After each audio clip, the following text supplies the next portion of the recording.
नैबे थामथि एकर्डआ थोंजोङै बर' फरायसा आफादनि दैदेननायावनो मोनसे गोजोन सुक्ति जादों आरो बे गोजोन सुक्तिनि गेजेरजों मोननै एकर्डआव थालांनाय जिथुनिखि जोंनि सनितपुर बिश्वनाथ गहपुरनि जि सिमां बे सिमाङा मोगथां महराव मोननो थांगासिनो दङ आरो जोङो बिटिआरआव दिनै हाबसननायनि थाखाय आरोबाव गोबां खामानि मावनो दंबावो बेयाव थानाय एडमिनिस्ट्रेटिभ सेटआप आरो थालांनाय गामिफोरखौ सोसननाय नांगौ एडमिनिस्ट्रेटिभ सेटआपफोर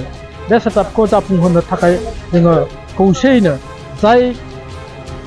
जायनि गेजेरजों जोङो बेखौ मोनफुंनो हागोन होननानै जोंहा माने फोथायनाय दं मानो होनोबा मोनसे सुक्तिया बे सागानगिरिफोरनि सायावसो मोनसे सोनारो आरो बे सागानगिरिफ्रा दिनै सेरखाय बेरेखाय जाना दंबाबो गासैबो सागानगिरिया मोनसे प्लेटफर्माव दिनै ज' जाफैदों आरो फोथायनाय दं आरो आंबो बेनि गायसनगिरि आनडिभाइडेड सनितपुर डिस्ट्रिक्टनि गायसनगिरि बर' फरायसा आफादनि आफादगिरि महरै आरो बे हाबायाव बाहागो लानानै फिनिशिं खालामनो थाखाय आङो दिनै प्रमद बर'नि दैदेननाय जि UPPL मोनसे समनि एबसुनि आफादगिरि बे आफादगिरिनि दैदेननायाव आरो दिपन बर'आ जिहेतु दा एक्जिस्टिं बे खामानि मावनो एसे मैखोम बाहागो लादों आरो बे खामानियाव आंबो बाहागो लानानै बे फिनिशिंआव मोनसे मदद होफानो थाखाय आं दिनै UPPL बे समाव दोंस्रि समस्याव जोङो गोसोनि जानानै गिबिखौ बर'निफ्राय रायजो राजाफोर दा दोंस्रि समस्थियाव दिनै जोंनि गहपुरनि भटारफ्रा गिबि खेबनि थाखाय भट होनो थांगासिनो थानायाव जोंनि गहपुरनि हालामनि जानानै बेखि आंनि गामियाबो हाबनाय हिसाबै आङो गासैबो दोंस्रि समस्थिनि जोंनि गहपुर हालामनि गासैबो भटारफोरखौ खावलायगोन जे जोङो जाय आफादनि गेजेरजों जायनि मददजों जोङो बे दोंस्रि समस्थियाव हाबनो हादों आरो हाबनायनिबो आरो माखासे खामानि दंबावो जाय दोलोआ खामानि मावदों दिनै हमना ला बर' फरायसा आफादनि मोनसे स्टेक हल्डार हिसाबै बिनि सापर्टजोंनो मोनसे समनि आफादगिरि प्रमद बर' दं बिनि दैदेननाय जिथुनाखि आबसुआ माने डाइरेक्ट इनडाइरेक्ट जिहेतु बड'फा उपेन्द्रनाथ ब्रह्मआ राजनितिक गोहोखौ जों नांगौ होननानै मोनसे एबसुखौ जाहाथे माहारि आफादबाबो मालाबा समाव जोङो खेंस्लायबाबो राजखान्थि हान्जाखौ माने मदद होबोबासो जोंनि साननाया जाफुंगोन होननानै बुंनायलाय जोङो डाइरेक्ट इनडाइरेक्ट माने जोङो बे आबसुआ जाय दोलोखौ मदद खालामो बा माहारियारि आफाद आबसुल' नङा बर' साहित्य सभा माहारि आफाद आरो गुबुन गुबुन माहारि आफादा जायखौ खुंथाय गोहोआव लाबोबा जोंहा मदद जायो बेखौनो होनो थाखाय आं खावलायदों आरो बे खेत्रआव जों रोखा नुनो मोनो जे UPPL दोलोआ दिनै बर' साहित्य सभा बा गुबुन माहारि आफादफ्रा दिनै सायख'दों आरो बावनो मोनसे गोजोनखौथ' बुंनांगोन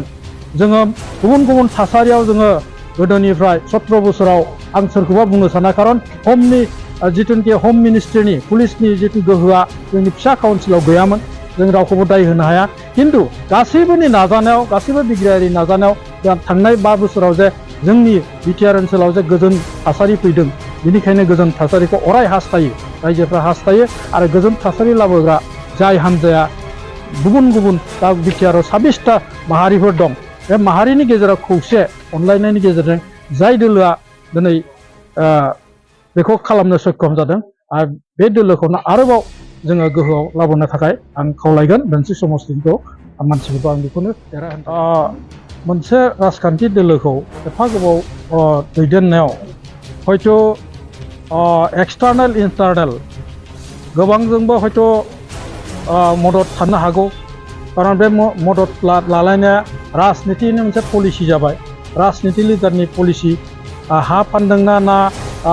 इन्डियायाव गुबुन गुबुन नेसनेल पलिटिकेल पार्टि दं आं बेखौनो बुंनो नागिरगासिनो दं इन्डियानाव गोबां पावारफुल आरो बिराद धोनि राजखान्थि हान्जा दं हयथ' बेनिफ्राय अननायबो मोननो हागौ बा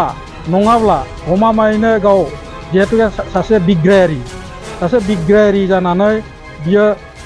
सुक्ति खालामदों बे सुक्ति खालामनानै हयथ' बे डिसिसनखौबो लानो हागौ जे जिहेतु आंनि अस्तित्वआ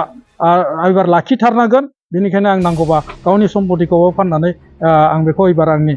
रैखाथि खालामनांगोन होननानै बिदि साननोबो हागौ रायजोफोरा सावरायदों आरो बिथाङा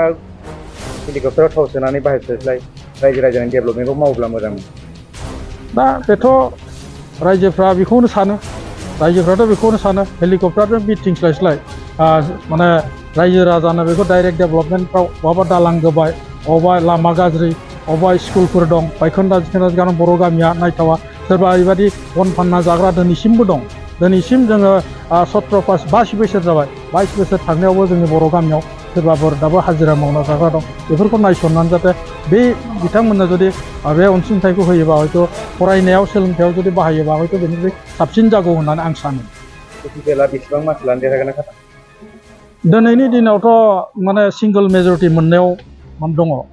जि मेजरिटिखौ लायोबा हारसिङैनो खुंथाइ गोहोआव फैनो हायो जुदि थिग थागैनो थायोबा बेखिनिखौ आसा खालामनो हायो गहपुरनिफ्रायथ' गिबि खेब हिसाबै गहपुरा दिनै गावनि साननाय हास्थायनाय नेवसिजानाय आरो दुखु मोननाय गाख्रेबजानाय बेखौ नायनानै दिनै गोजोन मोनसे जोङो बजबना लाजानाय बायदि मोननायखाय बिटिआरजों दा बे दोलोखौनो जाय माने जोंखौ बे बेबस्थाखौ खालामनो हाबाय बिनोनो भट होनो थाखाय बांसिनानो साननानै दङ